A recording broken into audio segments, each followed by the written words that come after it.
সব চেঞ্জ করা যায়, প্রতিবেশী চেঞ্জ করা যায় না। আমাদের ল্যান্ড তাদের ল্যান্ড পাশাপাশি, আমরা চাই তারাও সুখে থাক, আমরাও সুখে থাকি, ঠিক কিনা?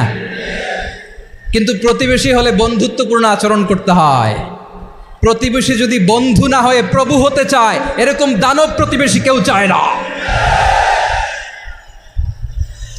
ভারত যদি বন্ধুত্ব উপহার দেয়, আমরাও বন্ধুত্ব দিব, কি বলেন? তারা যদি বন্ধুসুলভ আচরণ করে, আমরাও বন্ধুত্ব উপহার দেব। কারণ আমাদের পররাষ্ট্র নীতি হচ্ছে সবার সাথে বন্ধুত্ব, কারোর সাথে বৈরিতা নয়। আলহামদুলিল্লাহ বলেন, কত চমৎকার পলিসি আমাদের। আমরা নির্বিবাদী, আমরা বাংলাদেশিরা শান্তিকামী, we are proud of that. এজন্য আমরা গর্ববোধ করি। আমাদের পররাষ্ট্র নীতি সবার সাথে বন্ধুত্ব, কারোর সাথে শত্রুতা নয়। তাই প্রতিবেশী দেশকে বলবো, আমার ভাইয়েরা, আপনারাও আমাদের ভাই, বন্ধুত্ব দিলে বন্ধুত্ব পাবেন। বন্ধুত্ব ইজ ওয়েলকাম, দাদাগিরি নয়। বন্ধুত্ব ওয়েলকাম, দাদাগিরি নয়, লাউড অ্যান্ড ক্লিয়ার। ভারত যদি বন্ধুত্ব দেখায়, বন্ধুত্ব পাবে। কিন্তু ভারত যদি বাংলাদেশে আধিপত্যবাদ বিস্তার করতে চায়, বাংলাদেশের 18 কোটি জনগণ সেটা রুখে দেবে। ভারত যদি গৌর গোবিন্দের ভূমিকায় নামতে চায়, দেশের 18 কোটি মুসলমান শাহজালালের ভূমিকায় নামবে।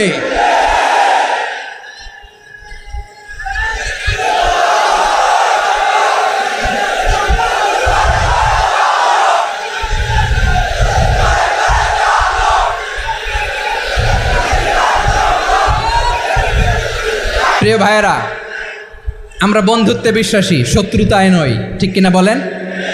আল্লাহ আমাদেরকে বোঝার তৌফিক দান করুক।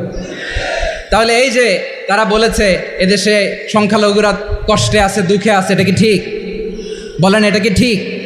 না, তারা ডিসইনফরমেশন শেয়ার করেছে, এটা ঠিক নয়। আমার প্রতিবেশী বন্ধু রাষ্ট্রকে বলবো, আপনারা এটা করবেন না, এটা করবেন না। আমরা শান্তিতে আছি, আপনারাও শান্তিতে থাকেন, আমাদেরকেও শান্তিতে থাকতে দেন। এই যে চিটাগাংয়ের অ্যাডভোকেট আলিফ হত্যাকাণ্ডে গোটা বাংলাদেশ আমরা ধৈর্যের পরাকাষ্ঠা দেখিয়েছে, চিল্লায় বলেন ঠিক কিনা? আমাদের নেতা আমাদেরকে ডেকেছে, আমরা শান্ত থেকেছি। আমরা শান্ত থাকতে চাই, আমরা ঐক্যবদ্ধ থাকতে চাই। যে কোনো ষড়যন্ত্র রুখে দেওয়ার জন্য ঐক্যবদ্ধ প্রচেষ্টার কোনো বিকল্প নাই। তাই আজকের আলোচনার ছোট্ট একটা টপিক আমি শিরোনাম ঠিক করেছি, আমাদের জীবনে, সমাজ জীবনে, ধর্মীয় জীবনে, রাষ্ট্রীয় জীবনে ঐক্যবদ্ধ থাকার গুরুত্ব। এবার আওয়াজ করে পেকুয়ার ভাইয়েরা বলেন, আমরা ঐক্যবদ্ধ জীবনযাপন করতে চাই কি চাই না? আল্লাহ তাআলা সে নির্দেশনাই দিচ্ছেন। আল্লাহ তাআলা ইরশাদ করছেন, ওয়া'তাসিমু বিহাবলিল্লাহি জামিআন ওয়া লা তাফাররাকু ওয়াযকুরু নি'মাতাল্লাহি আলাইকুম إذ كنتم أعداء فألف بين قلوبكم فأصبحتم بنعمته إخوانا وكنتم على شفا حفرة من النار فأنقذكم منها كذلك يبين الله لكم آياته لعلكم تهتدون الله أكبر পড়েন। আল্লাহ বললেন, ও গোলামেরা শোনো, ওয়া'তাসিমু বিহাবলিল্লাহি জামিআ, ও আমার গোলামেরা সবাই মিলে আল্লাহর রশিকে আঁকড়ে ধরো। আল্লাহর রশি হলো ইসলাম, আল্লাহর রশি হলো কোরআন। আল্লাহ বললেন, কোরআনকে আঁকড়ে ধরো, ইসলামকে আঁকড়ে ধরো। একা একা আঁকড়ে ধরলে চলবে না, জামিয়া, সবাই মিলে আঁকড়ে ধরো। এই আদেশটা আমাদের জন্য দান করেছেন কে? আল্লাহ তাআলার নির্দেশ, ওয়া'তাসিমু বিহাবলিল্লাহি জামিআ, সবাই মিলে আল্লাহর রশিকে আঁকড়ে ধরো। হাবলুল্লাহ মানে আল্লাহর রশি। হাবলুল্লাহ মানে কি? রশি। এই হাবলুল্লাহ, আল্লাহর রশি বা আল্লাহর রজ্জু দ্বারা উদ্দেশ্য হচ্ছে ইসলাম। আল্লাহর রশি দ্বারা উদ্দেশ্য কি? তাফসিরে অনেক ব্যাখ্যা এসেছে। এরকম পরিস্থিতিতে তাফসিরের সূক্ষ্ম সূক্ষ্ম বিষয়গুলো আমরা শোনাতে চাই, কিন্তু পরিবেশ হয়ে ওঠে না। আল্লাহর রজ্জু বা আল্লাহর রশি দ্বারা উদ্দেশ্য হচ্ছে ইসলাম। আল্লাহর রজ্জু বা আল্লাহর রশি দ্বারা উদ্দেশ্য হচ্ছে কোরআন। কারণ কোরআন আমাদেরকে ঐক্যবদ্ধ করে, ইসলাম আমাদেরকে ঐক্যবদ্ধ করে। চিল্লায় বলেন ঠিক কিনা?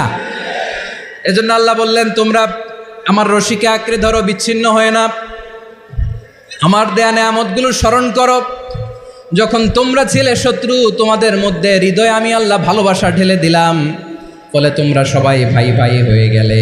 তোমরা সবাই ছিলে জাহান্নামের কিনারায়, জ্বলন্ত অগ্নিকাণ্ডের পাশে, আমি আল্লাহ দয়া করে ইমানের বদৌলতে তোমাদেরকে আগুন থেকে ফেরালাম, আমি আল্লাহ দয়া করে তোমাদেরকে জান্নাতের পথ দেখিয়ে দিলাম। সুবহানাল্লাহ পড়েন।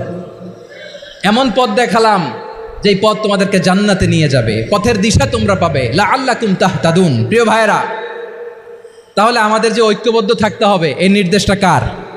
নাকি মন মতো আমি বানায় বলতেছি? আওয়াজ করে বলুন, নির্দেশটা কার? আল্লাহ।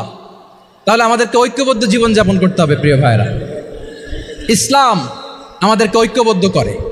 ইসলাম আমাদেরকে কি করে? সংঘবদ্ধ করে, ঐক্যবদ্ধ করে। বিচ্ছিন্ন হওয়া যাবে না। বিরোধ, বিচ্ছিন্নতা, মতানৈক্য এগুলো আমাদেরকে ধ্বংস করে, আমাদেরকে দুর্বল করে। আর আমাদের ঐক্যবদ্ধ প্রচেষ্টা আমাদেরকে বিজয়ের দিকে এক ধাপ এগিয়ে নেয়। চিল্লায় বলেন ঠিক কিনা? এজন্য আল্লাহ বললেন, ওয়াতাসিমু বিহাবলিল্লাহি জামিআ, তোমরা আল্লাহর রশিকে আঁকড়ে ধরো, তোমরা ঐক্যবদ্ধ জীবন যাপন করো, তোমরা বিচ্ছিন্ন হইও না। বিচ্ছিন্ন হইলে লস, ঐক্যবদ্ধ হলে সেখানে কল্যাণ আছে না নাই? মাইকে কি সমস্যা হয়েছে কোনো? হ্যাঁ, ঠিক আছে, এবার ঠিক আছে। প্রিয় ভাইয়েরা, শেষ করে দেই না? তাইলে শেষ করে দিব তো। গত 2 দিন আগে এসে বসে আছেন, আর আমি আসার 20 মিনিটের মধ্যে উঠে যাচ্ছেন কেন? আর সহ্য হচ্ছে না? আর পারতেছেন না? হ্যাঁ, বসেন। যাদের খুব জরুরত তাদেরকে বের হইতে দেন। অনেকে সকাল থেকে বসে আছে, ওয়াশরুমে যেতে হবে, সারাদিন কিছু খায় নাই, পাগলের মতো বসে আছে। আমি জানি, সব রিপোর্ট আছে আমার কাছে। মেহেরবানি করে বিশৃঙ্খলা করবেন না, আল্লাহর ওয়াস্তে, আল্লাহর ওয়াস্তে। যাদের কষ্ট হচ্ছে বের হয়ে যান। আরো কয়েক মিনিট কথা বলে আমরা শেষ করব। আল্লাহর ওয়াস্তে, আল্লাহর ওয়াস্তে বলার পরেও এরকম বিশৃঙ্খলা করা মোটেও কাম্য নয়। প্রিয় ভাইয়েরা, আল্লাহর ওয়াস্তে, এই শব্দটা কতবার ইউজ করেছি আমি, আল্লাহর ওয়াস্তে। আপনার বুক কাঁপে না? হ্যাঁ, ভয় হয় না আল্লাহর? একটু থামেন, একটু থামেন, মেহেরবানি করে, মেহেরবানি করে। এই তো, হ্যাঁ, মাশাআল্লাহ। আল্লাহর ওয়াস্তে। প্রিয় ভাইয়েরা, ঐক্যবদ্ধ হতে হবে আমাদেরকে। আদেশটা কার? একটু আওয়াজ করবেন। ঐক্যবদ্ধ জীবনযাপন করতে হবে, আদেশটা কার? আমাদের আগে যে সমস্ত জাতিগোষ্ঠী ধ্বংস হয়েছে বিভেদের কারণে হয়েছে। বিশ্বনবী বলেন, বুখারীর বর্ণনা, ফাইন্নামা আহলাকাল্লাযীনা মিন ক্বাবলিকুম কাসরাতু মাসাইলিহিম ওয়া ইখতিলাফুহুম আলা আম্বিয়াইহিম। তোমাদের আগে ইহুদি নাসারারা যারা ধ্বংস হয়েছে, আমার গজবে উপনীত হয়েছে, 2টা কারণ ছিল। নাম্বার 1, কাসরাতু মাসাইলিহিম, বেশি প্রশ্ন করত, প্রয়োজনে অপ্রয়োজনে নবীরা প্রশ্ন করে আটকাইতে চাইতো, এরকম ডাকাত ছিল তারা। 2 নাম্বার কারণ, ওয়াখতিলাফুহুম আলা আম্বিয়াইহিম, ইখতিলাফ করার কারণে, বিভেদের কারণে, পারস্পরিক বিরোধে জড়ানোর কারণে তারা ধ্বংস হয়েছে। এখন বলেন, আমরা কি আল্লাহর গজব চাই? আমরাও কি তাদের মতো ধ্বংস হতে চাই? এজন্য আল্লাহ তাআলা সূরা আল ইমরানের 105 নম্বর আয়াতে বললেন, ওয়ালা তাকুনু কাল্লাযীনা তাফাররাকু ওয়াখতালাফু মিন বা'দি মা জাআহুমুল বাইয়িনাত ওয়া উলাইকা লাহুম আযাবুন আযীম। খবরদার, প্রমাণ পাওয়ার পরেও, দলিল নাজিল হওয়ার পরেও যারা বিরোধ করেছে, ইখতিলাফ করেছে, বিচ্ছিন্ন হয়েছে, খবরদার তোমরা তাদের মতো হও না। যদি তাদের মতো হও তাহলে জেনে রাখো, ওয়া উলাইকা লাহুম আযাবুন আযীম, তাদের জন্য আমি মর্মন্তুদ শাস্তি প্রস্তুত করে রেখেছি। যারা বিচ্ছিন্ন হয়েছে, বিরোধ করেছে, তারা কারা? ইহুদি নাসারারা। এই আয়াতের তাফসীরে কাল্লাযীনা তাফাররাকু ওয়াখতালাফু, যারা বিচ্ছিন্ন হয়েছে, বিরোধ করেছে, তারা কারা? মুফাসসিরিন ইকরাম বলেছেন তারা ইহুদি নাসারারা। আওয়াজ করে বলুন তো, তারা কারা? ইহুদি নাসারারা। বিষ্ণু ঈসা ইসলাম সুনানে আবু দাউদ এবং তিরমিজির হাদিসে বলেন, ইফতারাকাতিল ইয়াহুদু আলা 71 ফিরকা, ইহুদিরা 71 দল হয়েছে। ইখতিলাফ করতে করতে কয় দল? সবাই বলে নাই, কয় দল? ওয়াফতারাকাতিন নাসারা আলা 72 ফিরকা, আর নাসারারা হয়েছে 72 দল। আওয়াজ করে বলুন তো, কয় দল? ওয়াসাতাফতারিকু হাযিহিল উম্মাহ বি73 ফিরকা। আর বিশ্বনবী আফসোস করে বলেন, আমার উম্মত হবে 73 দল। ইহুদি ৭১ দল, নাসারা ৭২ দল, আর আমার উম্মত বুঝে থাকলে আওয়াজ করে বলেন। বিষ্ণু বলেছেন আমার উম্মত ভাগ হবে কয় দলে? কুল্লুহা ফিন্নার, সব জাহান্নামে যাবে, ইল্লা ওয়াহিদা, একটা দল ছাড়া। সাহাবারা বললেন মান হিয়া ইয়া রাসূলুল্লাহ, সে নাজাত প্রাপ্ত জান্নাতি দল কোনটা? আপনি কি আমাদের বলবেন না? আপনি মেহেরবানি করে একটু বলে দেন তারা কারা।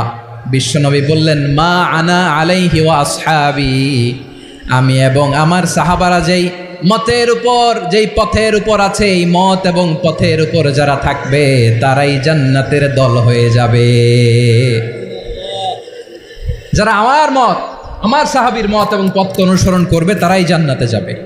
তাহলে প্রিয় ভাইয়েরা, আমরা কি আর ইখতিলাফ করব, কাদা ছোড়াছুরি করব? করবেন না যে বোঝাই তো যাচ্ছে দৃশ্য দেখে। ধাক্কাধাক্কি যে আপনারা করবেন না। আপনাদের এই যে আমলনামা তো আমার কাছে আছে। পেকুয়ার ভাইয়েরা, এটা তো আমার ওয়ার্ম আপ প্রোগ্রাম। আমার বিভাগীয় প্রোগ্রাম হচ্ছে ৮ বিভাগে ৮টা। কয়টা? এটা কেন নিলাম? নেয়ামতুল্লাহ নিজামীর জ্বালা থেকে বাঁচার জন্য নিলাম। ওর জ্বালাতনে ও পারে না মালয়েশিয়া থেকে আমরা টেনে নিয়ে আস, চার্টার ফ্লাইট ভাড়া করে পারে না নিয়ে আস। এমন কোনো মাধ্যম নাই, এমন কোনো ওয়ে নাই সে ধরে নাই। আর তার কাছে আমার কাছে তার দাবিও আছে, কারণ এর আগে ২-৩ বার আসার কথা ছিল। কয়েকবার এসে এসে ফিরে গেছি, অনুমতি হয় নাই। এখন দাবার গটি পাল্টে গেছে, দাবার গটি পাল্টে গেছে। এক মাঘে শীত যায় না, কিন্তু আমরা স্মরণে রাখি না, ভুলে যাই। এটাই বড় আফসোস প্রিয় ভাইয়েরা। তো এটা ওয়ার্ম আপ প্রোগ্রাম, এটা ওয়ার্ম আপ উদ্বোধনী প্রোগ্রাম, বিভাগীয় প্রোগ্রাম আমার জানুয়ারি থেকে শুরু।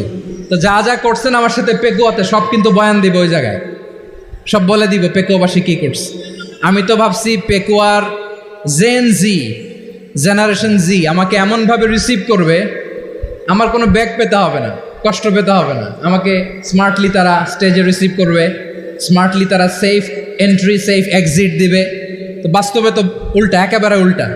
আমি জানি জায়গা নাই, ওই যে দেখছেন উত্তর রেডিয়াস। আমি জানি যে ধারণ ক্ষমতার অনেক বেশি লোক হয়ে গেছে, এটা আমি জানি। ভালোবাসা কোনো আইন কানুন দিয়ে মাপা যায় না, এটা আমি জানি। এটা যে ভালোবাসার বহিঃপ্রকাশ এটাও আমি বুঝি। ভালোবাসাকে আটকায় রাখা যায় না। এটা যে ভালোবাসার অগ্নিস্ফুলিঙ্গ, এটারে কোনো কিছু দিয়ে দামায় রাখা যাবে না, এটা আমি টের পাই। এজন্যই মনকে বুঝতে যেটা ভালোবাসা। মেহেরবানি করে অল্প কয়েকটা মিনিট একটু সুশৃঙ্খল আমার সাথে থাকতে হবে, আল্লাহর ওয়াস্তে, আল্লাহর ওয়াস্তে। প্রিয় ভাইয়েরা, তাহলে আমরা ঐক্যবদ্ধ জীবনযাপন করতে চাই, ঠিক কিনা বলেন? এবার বলেন ঐক্যের ভিত্তি কি? আমরা যে ঐক্যবদ্ধ হব কিভাবে? সবাই বলে ঐক্য চাই, ঐক্যবদ্ধ হতে চাই। ঐক্যের ভিত্তি কি বলেন?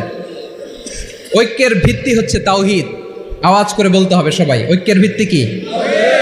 যেই বলবে লা ইলাহা ইল্লাল্লাহ, ও আমার ভাই, তার জন্য আমার হৃদয়ে দরদ, মায়ামাখা দরদ, ভালোবাসা আছে না নাই? তাওহীদ, এই মুসলিম উম্মার ঐক্যের ভিত্তি তাওহীদ। পেকুয়ার ভাইয়েরা মনে রাখেন, মেসেজগুলো মনে রাখেন। মুসলিম উম্মার ইউনিটি, ঐক্য, এটার ভিত্তি হচ্ছে তাওহীদ। যেই পড়বে লা ইলাহা ইল্লাল্লাহ সে আমার কি? এজন্য বিষ্ণুই বলেন মান ক্বালা লা ইলাহা ইল্লাল্লাহ, যে ব্যক্তি বলবে লা ইলাহা ইল্লাল্লাহ মুখলিসান মিন কলবিহি, অন্তর থেকে যে পড়বে লা ইলাহা ইল্লাল্লাহ, দাখালাল জান্নাহ, সে জান্নাতি হয়ে যাবে। সুবহানাল্লাহ বলেন। যেই পড়বে লা ইলাহা ইল্লাল্লাহ সে কই যাবে? জান্নাতি হয়ে যাবে। তো এখন আমার সব ভাই যারাই লা ইলাহা পড়ছে জান্নাতে যাক, চাই কি চাই না? নাকি আপনি শুধু একাই জান্নাতে যেতে চান? একাই যেতে চান? জান্নাতে একা আমি যাব না তো ভাই, তোমাকেও জান্নাতে দলে নিতে চাই। সবাই বলেন জান্নাতে একা আমি যাব না তো ভাই, তোমাকেও জান্নাতে দলে নিতে চাই। আমাদের জান্নাতের দল ভারী হোক, আমরা চাই কি চাই না? যেই বলবে লা ইলাহা ইল্লাল্লাহ, ওই আমার ভাই, সে জান্নাতে যাক, এটাও আমি চাই, ঠিক কিনা?